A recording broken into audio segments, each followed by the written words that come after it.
Here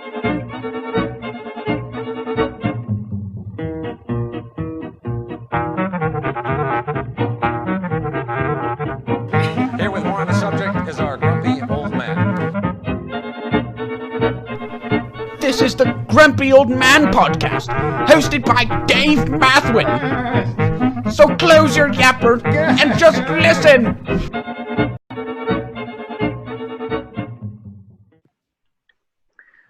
Welcome back, everybody. Thanks for joining us for another episode. Today, I have with me the distinct pleasure of talking with Lily Oak. Lily is a senior at Fontes, and Sylvie Jones, another senior at Fontes. Welcome, Lily. Hello, wonderful to be here. Thank you for joining us, and welcome to you as well, Sylvie. Thank you. Thanks again, ladies, for your time today. Today we are going to talk about at least certain aspects of Walker Percy's book, Lost in the Cosmos. Some of our, or many perhaps of our listeners may not be familiar with Walker Percy. He was a Southern writer, a Southern Catholic writer. I know you ladies are somewhat familiar with Flannery O'Connor, and perhaps more of our listeners will be familiar with her work. Walker Percy was not a contemporary, but I think wrote in the same vein. I think it's fair to say that if Flannery O'Connor tried to confront everyday people with something strange to kind of jolt them out of their complacency, Walker Percy, I think, did something similar but different. I think he tried to show people how the everyday is in reality so strange. And I think you see this theme in Lost in the Cosmos. And I thought I would love your guys' thoughts on it. It is entitled like the last self-help book as a kind of ironic, sort of sarcastic jibe at the whole self-help genre. And in this work, Percy, I think, wants to confront his readers with the fact that we have no real idea who we are, or why we are, how we are. And he makes us think. Now, I know you ladies have not read the book, but I sent you guys an excerpt, a handout of, some bits and pieces from the book, some kind of scenarios from the book. And you guys read it, and you guys were interested. I threw it open to a large group, and you two were the ones that bit. So thank you for that. Let me ask you, as you were reading some of these excerpts that I sent you, what was it that intrigued you? Something must have stuck with you. Lily, what were your initial impressions of what I sent you? Yeah, I was mostly intrigued by the modern view of the self and all of the different, I guess it's pretty generic, all of the different sort of interpretations of what people think it is to be a human being and to have a self. How much they all seem very self-centered in a way, and the different perspectives of a human-centered world versus a God-centered world, and which revolves around the other. I've kind of thought about that before, and in reading that I thought it was really interesting. Very good. Sylvie, what stuck with you? Overall, I think it was just really insightful on how we're all really living our own separate realities under this one absolute truth, which is, and just how people interact differently with that one truth is really interesting. And I think a lot of that is demonstrated in the text that you sent. Yes, what I think, those are both good thoughts. Thank you, ladies. What struck me, so obviously I'm well into middle age, but I didn't really recognize in a sense that I had a body until I was in my early 30s. What do I mean by that? Before, right? growing up, like the interaction between like what you want to do and what your body can do and so forth, it's just very seamless, right? And then I hurt my shoulder, and I was like, oh, wait a second, I can't always do, like I realized I'm not just this integrated entity. There's a kind of breakdown between like my will, like, you know, the quote spiritual or numinous parts of me or whatever you want to call it, and the physical parts of me. I think Percy has this effect on his readers. He makes you stop and he makes you think, wait a second, like the things I just do seemingly naturally without thinking, almost with breathing, it's really not, it's really not normal. There is a kind of disconnect. At least that was my impression. Did you guys have a similar impression from those brief portions that you read? I think at least what you've said, it kind of makes me think of the different, like, I guess, stasis issues of the argument, in the sense of, if it's not normal, but it is every day, then what is normal if that's all we know? Mm-hmm. So, like, kind of how to, I guess that's a little off topic, but I guess how to define normalcy. Like Sylvie said, we're all sort of living under one absolute truth, and the way that we interpret it are like different little t truths, which each to ourselves seem abnormal. But I don't really know exactly where I'm going with that. But that I don't know, that everything, if we say the everyday is abnormal, then how much of it is truly normal if it's still every day? Sure. Okay. Fair enough. Sylvie, any thoughts? I would agree that he's trying to create distinction. I don't know. I didn't immediately get the impression of him thinking thinking them strange, but I can see where you're coming from with that, because of course when you're living like through one lens, all the other ones seem a little bit, and even the way you perceive the other lens of reality is still tainted by, you know, the lens of reality through which you experience reality. Sure. If that makes sense. But Absolutely. Very good. Well, you guys bit on a couple of sections that I gave you, and I know you've read them, but our audience is not. So I'm going to just read briefly the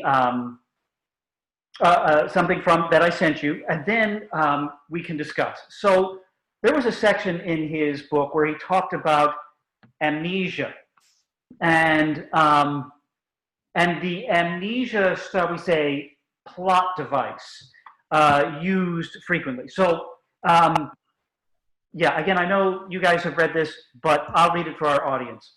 And this is mostly verbatim quotes from Percy's book. In many soap operas of the late 20th century, amnesia was a favorite plot tool. A character would experience a trauma and suddenly not know who they were. The world for them became at once hostile and confused, but also re-enchanted. With the slate clean, anything was possible. You have a new lease on life and a new lease on the self. But this plot device is not confined to old soap operas. The James Bond series of movies fits with this in some ways. Each movie, reality is reset. New bad guys, new women, new locations, and so forth. In these scenarios, previous excitement, traumas, encounters, none of them really move or shape the character. So question.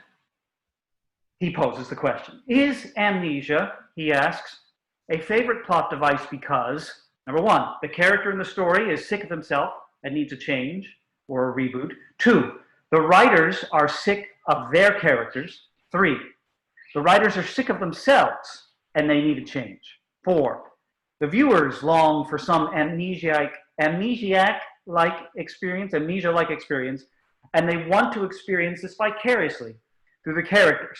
Or maybe five, maybe all of the above. The idea of amnesia, ladies, what this idea to this at once, like, and of course it's a terrifying thing, but also, right, in some ways, exciting. It must appeal to us in some way because it's used so often. Why What are your thoughts on this amnesia-like plot device? Why is it used so often? What is its appeal? What do you guys think? I think there is something, Go ahead, Lily. Sorry, yeah, go ahead. I think there is something almost supernatural about it to the viewer. So they read or watch something, where a character has amnesia or, goes through a trauma, and they think of it as something like, I don't know, something, it's not very normal in the everyday walk of life, just like, oh, just have amnesia. So I think there's something like mystical about it, almost in a like, some sort of mystical, magical view of something new. I think also, whichever point it was that you said that that people sort of long for that kind of experience in sort of a twisted way, like to know what that feels like. There are a lot of instances that we read about, that we tune into on purpose because it's like, wow, that was this really, really crazy thing that happened to this one person. I wonder what that feels like. You want to be able to sort of resonate with your characters, but I also would agree that it's, the writer's trying to then grab attention of the viewers because they're aware of this sort of desire to wonder what that feels like. So you say like the idea of this trauma is in fact appealing to us. I think it's almost like as if we need, well, we're not content with our own lives or our own situation, or we're bored with them, or we just can't, we have to change the channel in a sense. I was thinking more along the lines of just the fact that it's something you don't experience every day. Like not necessarily like just generally being discontented with your life and wanting something new, but just the fact that it's sort of a mystical, strange thing that's out there that you just wonder about, which I guess that's on a more superficial level, but I think it can be traced down. I mean, I suppose in some cases could be traced down to discontentment and wondering what a kind of alternate reality, because that's another kind of plot twist that's brought up sometimes, is like going through a portal and seeing this alternate reality, like what would have happened if this other thing hadn't happened. So it's like a thing you can never really see or like tangibly, like sensibly experience. But it's and unless, because the nature of amnesia is that the person having amnesia doesn't know what's going on. They don't know they've experienced trauma. They don't know that they're like living a different life or starting over. So I think it's just this weird, from an audience perspective, to watch that happen and the way people deal with it when you're aware of the entire situation, that it's just this magical sort of entity that you're not daily aware of. Okay, thank you. Sylvie, what were your thoughts on that section? Well, I think that storytelling itself is in some ways meant to provoke that kind of amnesia-like experience in people. I would say so more for the readers rather than the writers, and I think that's when it crosses the line into something that can be not as good literary-wise. When the author uses it as kind of a self-insert for a clean slate. I think when it makes sense and it's done well, like where that's the central part of the plot is that amnesia, rather than like it just appears in the middle of a story. I think that's a better use than the author is just sick of the character. Okay. That's when it gets into the issue of letting the characters sort of evolve on their own rather than inserting themselves in their place. So, Sylvie, you don't think, okay, letting characters evolve, though, that seems a little bit different than giving the character amnesia. By amnesia, of course, I don't mean necessarily like literally amnesia. Like James Bond doesn't get amnesia after one movie to the next, but yet it seems like he might as well have. So are you saying, So what do you mean then by amnesia versus, so how do you see amnesia factoring into characters evolving? Well, you described it as sort of a clean slate, Mm-hmm. or like after trauma, the character has lost some awareness, lost some sense of self, and experiences the world differently. Which, like, if that's what I'm saying is, if that's like the point, if of the no, if that's like the point in a book or a movie or whatever, then that's good. But if it's just used as a plot device, I think that's when it can be Oh, okay. more So dangerous. what you're saying when it's a kind of laziness. Yeah. Yeah, G.K. Chesterton had a quote um, that I can't remember verbatim, but I think it applies to the situation where he said, um, a child, right? A child loves to do things over and over and over again. Do it again, do it again, do it again. Throw the ball up in the air again and again and again. And something can be funny to them like 100 or 200 times. And it's delightful. But even as I say that, I'm just remembering, being a parent, when my kids were younger, and it's exhausting for adults. He said, adults don't like that, but God never gets tired of saying to the sun, do it again, of saying to the seasons, do it again. Is there a sense of a kind of, a weariness, a kind of, with the amnesia device? I wonder, do you think that it might speak to, and Lily, Sylvie, you can answer as you please, does it speak to a kind of weariness with the self? What do you guys think? I mean, I could definitely see that in the sense of, do you mean just like the viewers being drawn to that kind of storyline, like that they're seeing the do it again prospect, or do you mean the writers? Okay, so, okay, yeah, maybe I should clarify. Do I really want, as a viewer, to see, for example, maybe like in comic books, do I really want to see, Batman develop over time, like to do that hard work? And do I really want to see Batman, shall we say, develop as a character over time and stick with him for a while? Or do I want to just see it reset and just like have him do the same thing again? Isn't that more comforting? I guess that's kind of what I mean. Is there a kind of weariness with knowing a person, a kind of desire to distance oneself from not just the characters or other people, but also from one's own self, to give oneself like a break from yourself? I guess that's what I'm trying to say.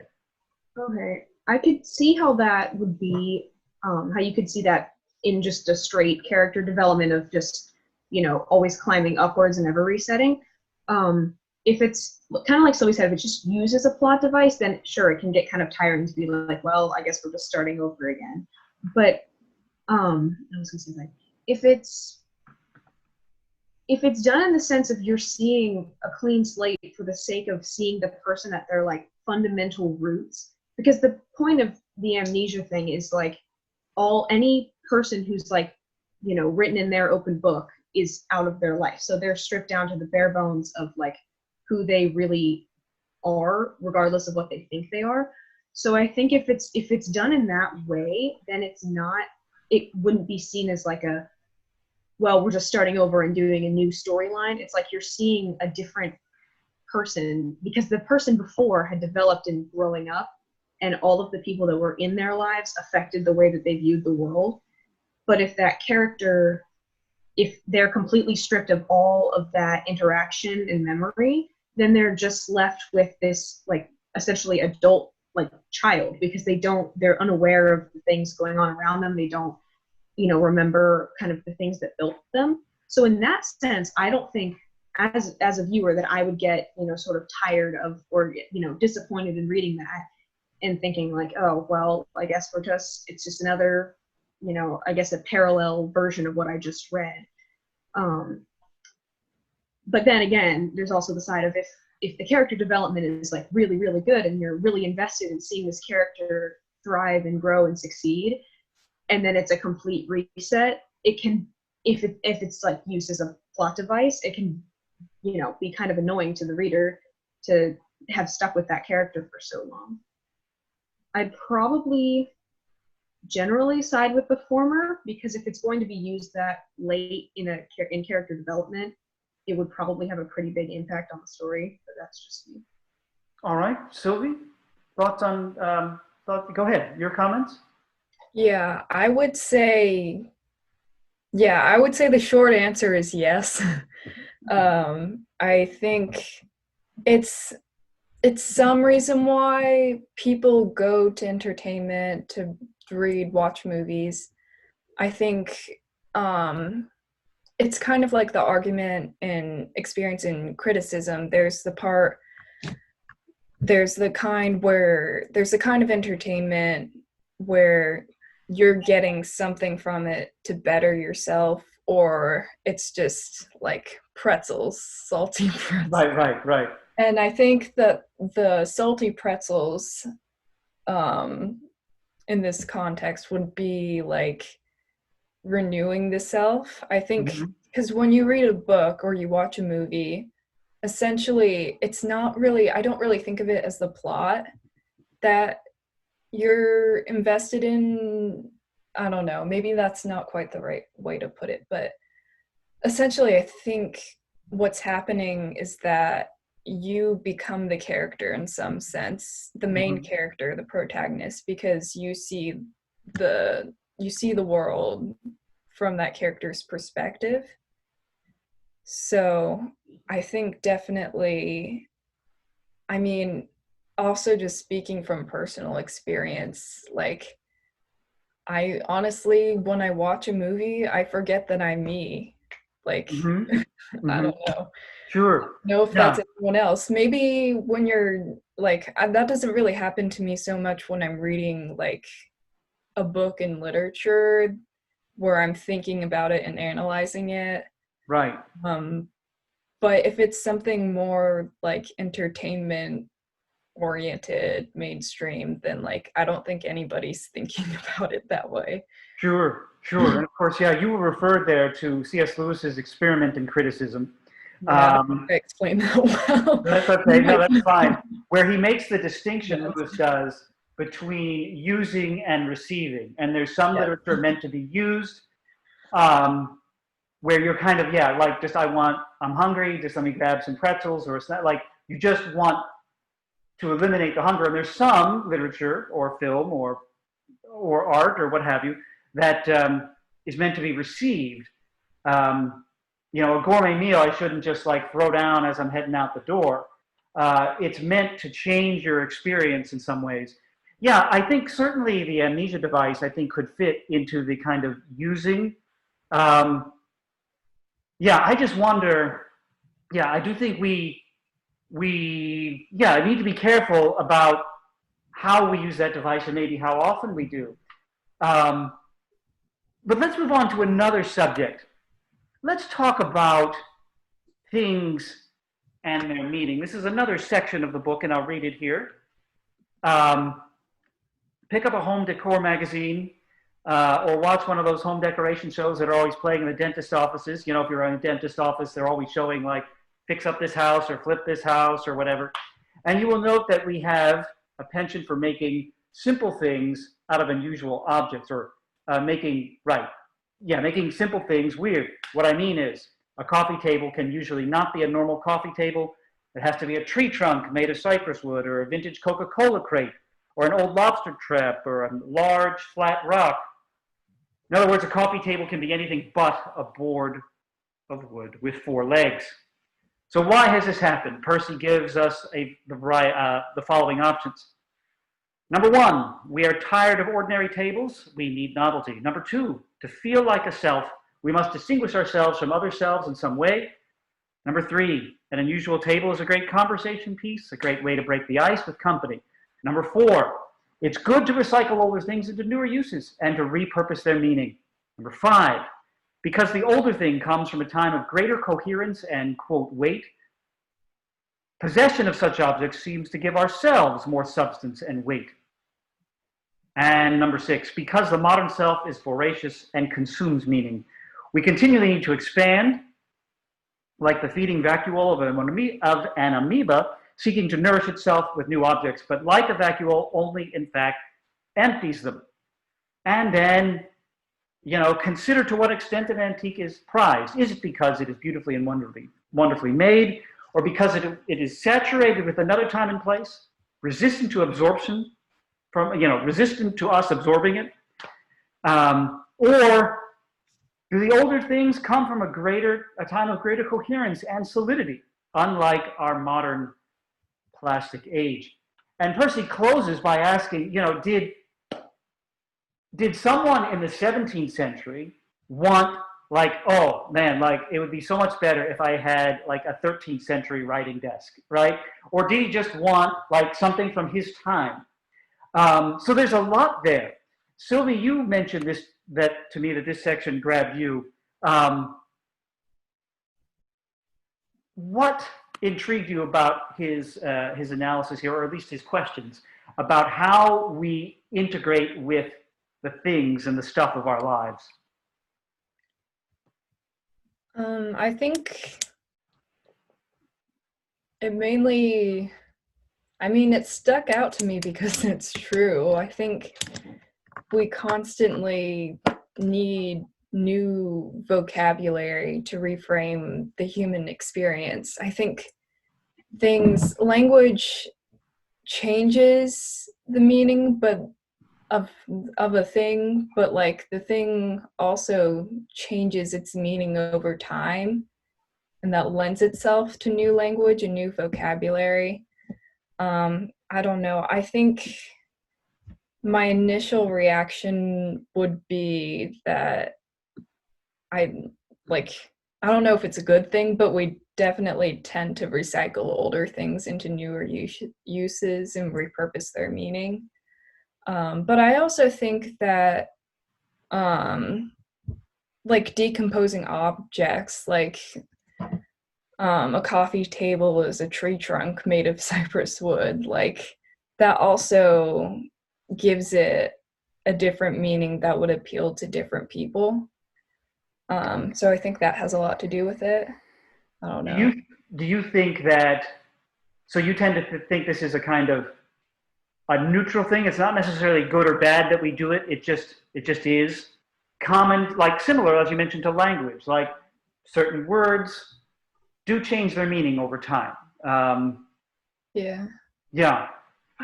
Do you think that, to that last question, Sylvie, do you think that people in the past would have repurposed the meaning of their things as frequently as we do? That's a good question. I think maybe not quite to the extent that we do, but I think that's a sort of device that appears in epic poetry a lot too. That's used, I'm trying to think of specific examples. One popped into my head and it went right out. I don't know. I think that might be a literary device. I know it's pretty old. That was used I don't know, in the Iliad. Instead of calling something a thing, you call it something yeah, that was not called. Oh, you almost had it. It would have been so. I almost had it. It was right there. I think, but yes, I think that was a thing, but maybe not quite as much as it is now. Okay, so you would say it's happened before. And I think that's an interesting point you make about epic poetry. You can see Virgil in some ways repurposes, the Iliad and the Odyssey for a Roman, for his Roman audience. Dante repurposes, some of the classical stuff for his Christian audience. Yeah, okay. Very good. Lily, your thoughts on that section? of things, our relationship to the things that we have? The first thing that kind of struck me about that was, and it wasn't, I guess it was a little bit mentioned in those kind of options of why we, repurpose old things. People will say it's just an interesting conversation piece, but I wonder, and this is not me saying like antiques are bad, because I like antiques, but I wonder if why we like them so much is it's almost like because they're rare, because it's unusual, it's almost a pride thing. I guess that's a different issue that you could get into more about, like, why are we drawn to unusual things? Because if you're just talking about like repurposing, like you said, like a tree trunk as a coffee table, or whatever, the Coca-Cola like container or something as the coffee table. I mean, it can make for interesting conversation. It can potentially feed ego. Like, look, I have this very interesting, cool thing that you don't have in your house. But so I guess it could go either way. But I also agree with Sylvie that, things change their meanings over time naturally. And I guess we kind of always wonder in today's day and age if, when we're looking at something from, way back when, if way back when was as nice as we think it is, like, it's a lot easier to see a much prettier time through the, retrospective lens than, after, and we think that we live in the worst possible time. And we also kind of think of antiquing as a modern thing, like you said. So I don't know. I don't really have a definitive answer for that. That's I'm not really certain. Yeah, I think behind this debate is this idea of change, of mutability. In some ways, of course, that's inevitable, because we're not God, right? And we're going to change, and things change. In some ways, I wonder, to get back to that Chesterton quote, if there's something wrong. So back in the book of Genesis, and this might set up our third topic. In the book of Genesis, of course, there's creation and the fall. And I think what is interesting is it's Cain's line that is described as St. Augustine said, Cain built the city. Not the line of Seth, but Cain built the city. Cain built these implements. This idea of continually, we might say, accessorizing your experience. Does that mean that civilization is bad? Well, I mean, I guess some might say. I wouldn't say. But I think that is an interesting contrast Augustine draws. And some people even go farther back. This idea, right, of being clothed with garments of skin, right? If you recall at the end of Genesis 3, God takes Adam and Eve, and they see that they are naked, and he clothes them with garments of skin. Some of the early church commentators will say, like Gregory of Nyssa or St. Ephrem the Syrian, will say, I have a lot to say about this, much of which I don't fully, should not claim to understand. But this idea of, needing to buffer ourselves from each other and from even our very selves seems to be, at the same time, a gift and part of the curse of the fall. In other words, the ways we accessorize our lives for example, we're feeling bored, we're feeling antsy, we're feeling maybe veering into depression. Okay, what can we do? Maybe we go shop for a new book on Amazon, or maybe we eat a bowl of ice cream, or maybe to catch ourselves, we might, maybe I'll put on an old kung fu action movie, right? Now, on the one hand, that stops me from kind of descending further. But on the other hand, shouldn't I go in the other direction? In other words, I guess I think there may be a dual element of, I guess it's inevitable and it can serve a good purpose, but you do that all the time, and you'll get detached from yourself, ad infinitum. Any thoughts on that? I wonder if that's what's behind some of our discussion of these things. Any comments, Sylvie?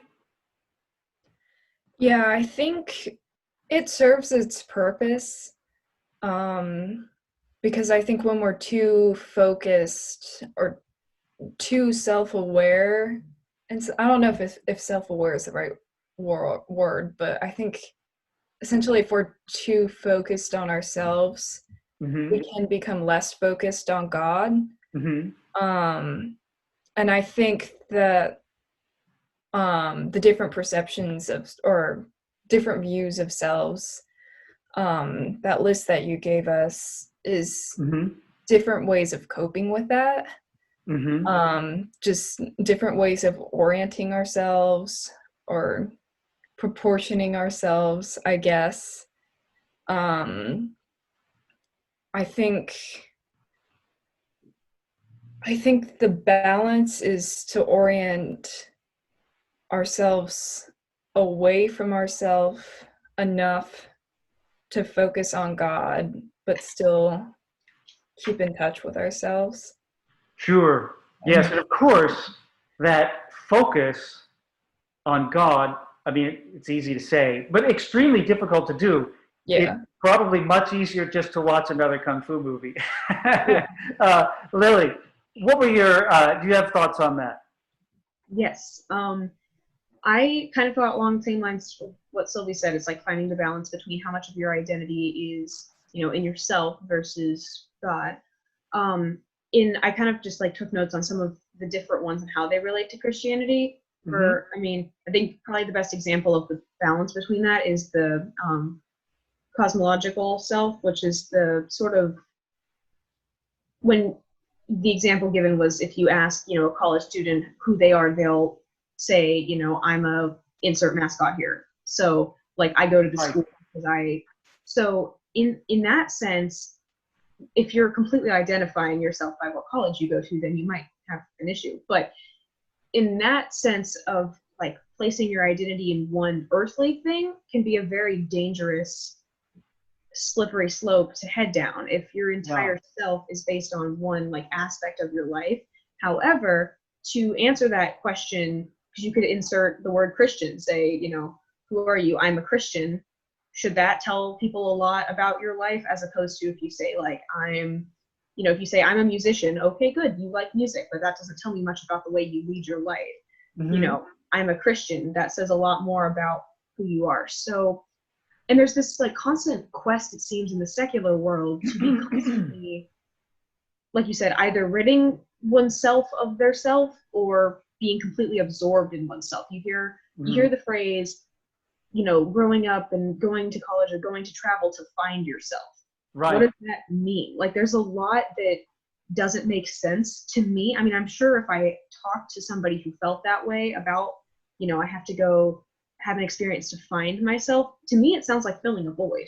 Because if you don't have Christ and you don't have that identity in where you came from and where you're going, then you're constantly pressured into filling right now with everything you can and finding out as much about who you are to fill your own void. So I guess that would sound like you're placing your identity in yourself, but really you're kind of escaping the things, like you said, just like putting in another movie or eating ice cream or something. Like you're escaping that, but in the same sense, just going deeper and deeper into humanity rather than like spirituality and trying to find what you were created to be and do. Yes, or maybe even possibly distracting ourselves from humanity too. So you mentioned those different selves. So let me see. This is a longer section of the handout. I should be able to share screen, shouldn't I? What happens if I, all right. No, I want to, let's share. Okay, wait a second. How did that go? Oh, wait, yeah, let's do that. Share that. Okay, look at that. I did it. Okay, I'm very excited. So here are these different selves. our viewers here can, it's a little bit lengthy, so I don't want to just read it. But you see the cosmological self, the Hindu Buddhist self, the authentic self, the role-taking self. One of my favorites, the high school graduation speech self, which, yeah, you guys may hear, such a speech soon. Hopefully in May, I'm sure you will. The diverted self, or the Woody Allen self, the free self in bondage, the abandoned self. For our viewers, I'll kind of, when we reference it, I'll scroll down. So, which of the following selves, if any, do you identify with? Which perhaps do you think is most prevalent in our culture? Or maybe Percy, since he wrote this 40 years ago, maybe he's missing one. What do you think? Lily, you mentioned, well, you referenced the cosmological self. Which, Lily, do you find of these selves, which would you say is the most prevalent in our culture now? Yes, so I was thinking about this kind of before we, like right before we got on the podcast. I think somewhere between the authentic self and the role-taking self, because it's some mixture of, I need to find my identity in myself, but in doing so, I have to do all of these other things and play these roles for like different people. Sometimes you can get to a spot in your life where you're, you can get to a spot in your life where you're trying to find who you really are by trying to be different people for different people. So, and sometimes that's on a smaller scale. Like I see that in my own life a lot, where to most people I'm extremely talkative and I never shut up, but to some people, some select few, I'm seem very quiet and reserved. So it can just be a thing of perception, or it can be on a larger scale and be completely absorbed in different things to please different people in order to fill that void that's, especially in a secular culture, if you're trying to fill the void where your spirituality, your religion and Christ should be, then you can look to both yourself to find your authenticity and what yourself means, or you can take it to the extremes and go toward other people to find value in what you really are. And sometimes it can be either or, but like I said, it seems to be kind of hand in hand in a lot of ways. It's interesting you mentioned the authentic self. I don't know if either of you are familiar with the original Matrix trilogy. No? Okay, well, I'll spoiler alert a little bit since it's like 20 years old. But there's this particular scene in the final movie, okay, yeah, so yes, spoiler alert, where the bad guy asks the good guy, Neo, like, why? Like, why are you doing this? Why are you doing this? And he says, because I choose to.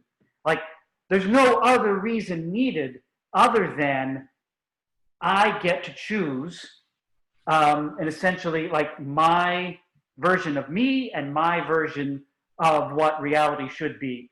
You don't have to join me in that choice, but hey, this is what I'm doing.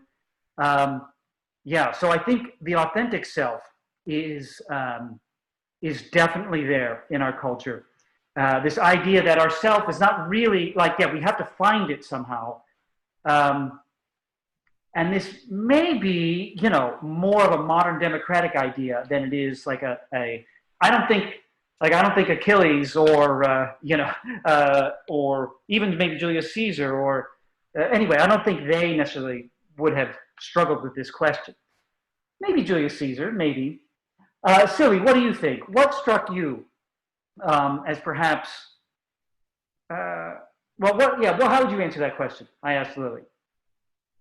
So was the question, which do you identify with, or which do you think is most prevalent in our culture? You can do both. Oh, both? Yeah, sure. Boy. Or one or the other. Which would you prefer? I'll maybe start with what I think is most prevalent in our culture. Okay. I would agree that the authentic self is definitely there. I also think that with like capitalism, the high school graduation speech self is definitely there. Mm-hmm. You have to, like, you definitely, it's all very action oriented. It's what you do that defines your, well, not really, your potential.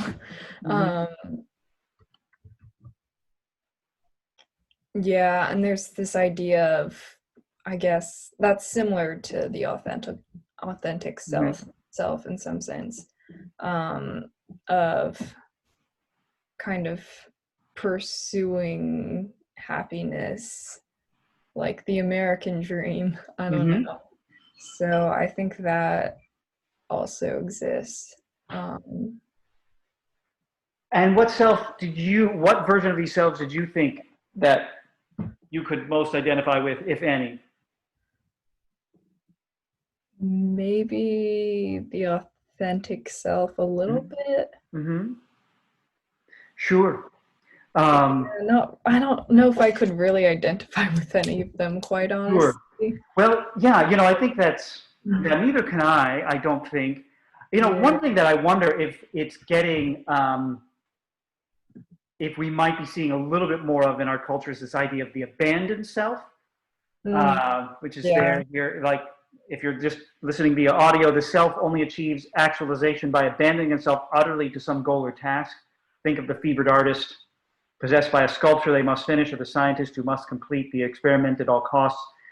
And I think, we see this in some way, at least with some people, with the various, cultural upheavals. And I think with a lot of people feeling lost, some people throw themselves into, the protests. Some people throw themselves into the counter protests to, politics on the right, and seeing that as and right now, I think those are two easily available ways with all that's going on, in our culture and all that's going on in social media and so forth. That's an easily available way. You can abandon yourself. You can find an identity in being part of the cause. So what do you think then? Lily, maybe we can start with you. What is, if you don't identify with any particular self here, what is missing? What would you say is missing? Well, I mean, like I've kind of said, it's very easy to say, but harder to practice. If you find your identity in Christ, then you're seeing yourself in the world through a lens that isn't surrounded by, your view of yourself, your company, like your friends' view of who you are. And it's just, that's such an easy and I guess kind of a cheesy thing to say out loud. Right. Because, like, be a Christian and your life is good. That's not how this works, obviously. But I think, and as Christians, we're working to put that into practice, obviously failing every day because that's really hard to do and impossible for us to completely understand, who Christ is in his entirety. And it's just, it's hard to put into practice. But I think at the very least, the authentic self and the high school graduation self, like you said, is it's finding yourself through a pursuit, like a fleeting pursuit of your potential. And if you don't know what your potential is, or like what your purpose is if at the very least you don't even know what your purpose in your being created is, then of course you're going to be kind of feeling empty and confused as to why. I mean, that's brought up in a lot of, books and secular TV shows, and like, why are we here? It's the great mystery. Like, if you know why you're here, that a lot of that void is, I guess, filled with, there's purpose in your life, and that the fact that you were created, and there are a lot of like different people with different backstories, like, why am I even here?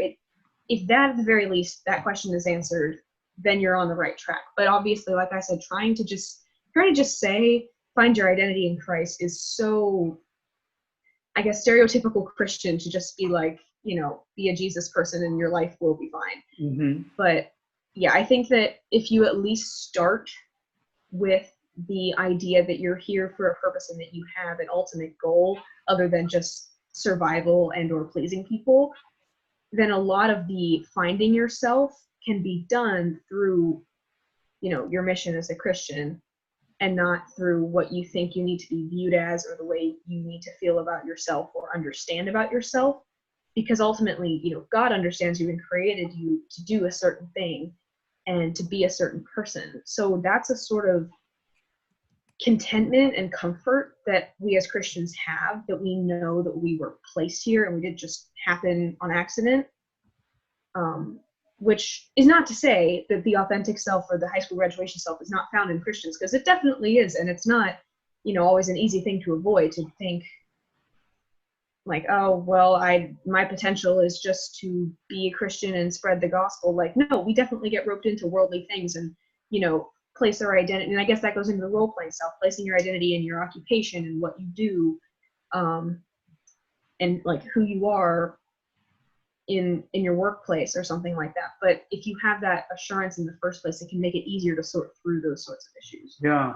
I wonder too, Lily and Sylvie, you can comment on this, and I'd like your take on that. Like, some of these selves are, some of these versions of the selves have,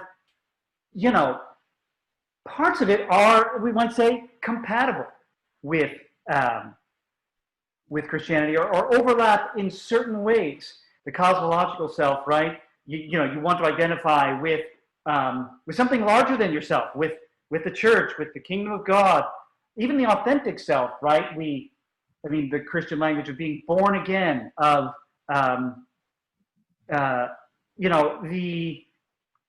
there is, I think what draws us to some of these versions of the self are, in some ways, the bits of truth that are in at least some of them. Sylvie, what do you think? What is our basic problem with the self in the modern age? I don't know. I tend to think that every worldview kind of has its Christian counterpart. Mm-hmm.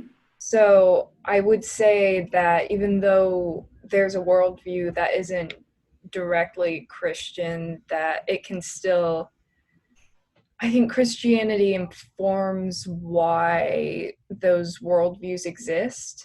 So the pursuit of happiness or whatever, fulfilling potential, like that's motivated by how God made us. I don't know if I would say the pursuit of happiness, but I don't know. That could be equivalent to like, maybe it would depend on how you define it. Yeah. What was that? I'm sorry, I interrupted. Maybe it would depend on how you define the word. Yeah, I was like, maybe like peace with God, Mm-hmm. joy, like, I don't know. So I think, yeah, what was the question? What is, you would say, the modern, right, so you did touch on that one question. Maybe there are slivers, at least, of truth in some of these different versions of the self. Yeah. The second question was, what do you think is the main problem with moderns and the self? I mean, quite honestly, I think the only real problem is when it's either one taken to an extreme, or two, God isn't in it. Like, I think all of those worldviews are okay if you lean one way or another. It's like, what's it? The one body, different parts, whatever. So you'll tend one way to think one way, and that's fine. I think the missing piece is Christ, ultimately, and Christ will bring out the truth of why a particular person tends to think a particular way. So you're saying then that these different selves that we saw there, they may have a degree of validity to them that when we're in Christ, they can become you, like become part of the body of Christ in a legitimate way. When outside of Christ, they'll tend to kind of maybe skew and, jump the rails or jump the tracks, we might say, and go into, is that what you meant to convey? Yeah. Okay. Yeah. This is, I mentioned the modern problem, but of course this is we've had a problem with being alienated from ourselves, since the fall, since the garden. And that was because, right, we turned away from, the source of life, and that naturally leads to death. I'm not sure if we need to see the fall as, oh, look, they did the bad thing, now, bam, I'm going to apply this punishment. It seems to me to be almost a kind of natural reaction, if we could use that term. If you turn away from life, obviously then you're walking towards death. You're walking away from wholeness and integration into disintegration, into separating the parts of yourself from yourself. And yeah, we've had this problem for a long time. I do think that other cultures, what might be appealing to some people about other cultures or older things, is that they seem to settle on something, right? And they seem to dig down deep and really be a certain thing. And our culture, modern democratic, Western culture, has a hard time with that. We don't do that very easily. We tend to move one thing, another, and maybe, to get back to that antiques thing, maybe that's the appeal to some of us for the past, that at least they settled on something. Yeah, do you guys, any thoughts on that? Does that, would you agree or disagree?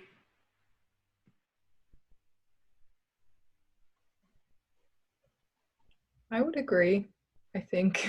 Okay. Lily, any thoughts? I think I think I'd probably agree too. Just, do you mean like the tendency to settle on? Well, yeah, I mean, yeah, see, this is my problem. So you guys know me well. I'll ramble on for a while and say, what do you think? And then you're like, what do you think about what? You said 12 things, Mr. Maplin. That's true. I apologize. Well, maybe we can close with this. Some of the early Christians talked about one of the hardest things to do, and I guess, see if this resonates with you, is, so the desert monks, they wrote about the sin of acedia, or I'm not sure actually how you pronounce it. Maybe should be acedia. Boy, people who know more than I do are going to be laughing at me right now. But acedia. And the thing was, towards the middle of the day when the sun got hot, your job, stay in your cell. You can do kind of whatever you want. You can sleep, you can read, you can, pray, you can do whatever, but you got to stay in your cell. And it was excruciating. Like, it was one of the hardest obediences the monks had to do, was to just stay in your cell for the next, 3 or 4 hours. I think anybody can do that. Well, they wanted, let me do something. Let me go hoe the garden. Let me go ask for counsel. Let me do something. No, just stay there. They found that enormously difficult to do. This idea of actually dealing with yourself without distractions.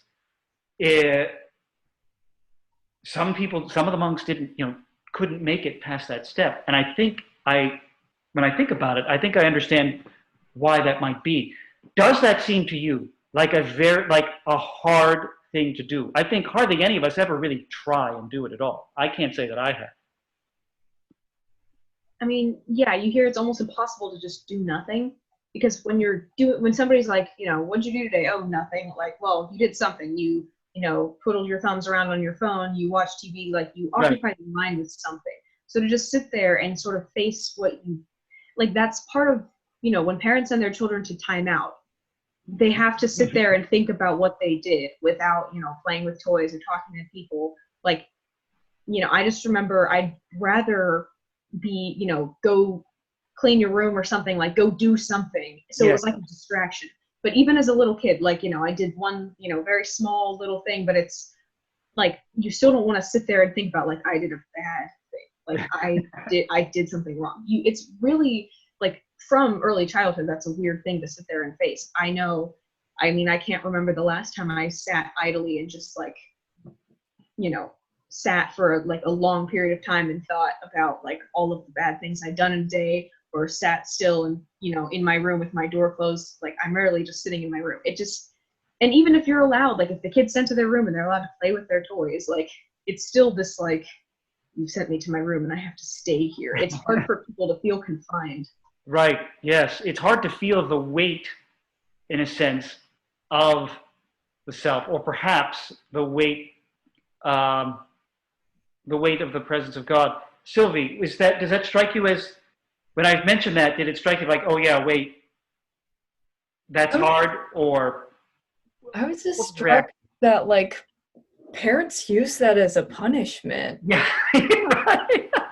Like, I think we all know that it bothers us, but we don't really acknowledge it. Like, we just say, go to your room and like sit, and nobody really knows why that's a bad thing. It's just, I don't know.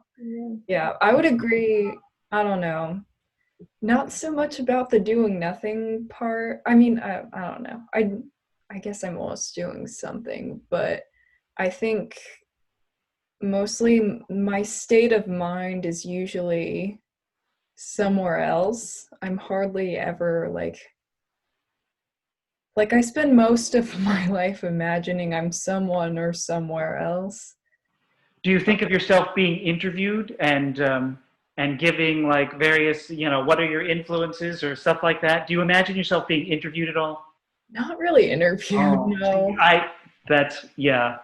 When I was a kid, I used to lie awake thinking about being interviewed by Modern Drummer magazine, and I would tell them all my influences and why I prefer this or that, and I always imagined myself to be an extremely fascinating interview.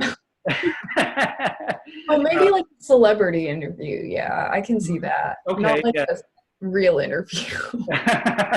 Right, which would be it's not like, what would I say? I have no idea. Very good. Well, ladies, I want to thank you for your time and for your good thoughts and your wisdom here and your contribution to this discussion. No doubt, I think there's probably more we could explore, but I really thank you for your comments and what you've given us what you have given us to think about today. Thanks so much. I really appreciate it. Thank you. Thank you. And perhaps, ladies, we'll see you again as guests on the podcast. Ladies and gentlemen, I hope you enjoyed this episode, and I hope that you'll join us again. My thanks to Lily and Sylvie once again for their time, and we'll see you again next time. Bye-bye, everyone. Thank you for listening to the Grumpy Old Man podcast. Be sure to come back for more episodes and to check out his companion blog, astickthemud.com.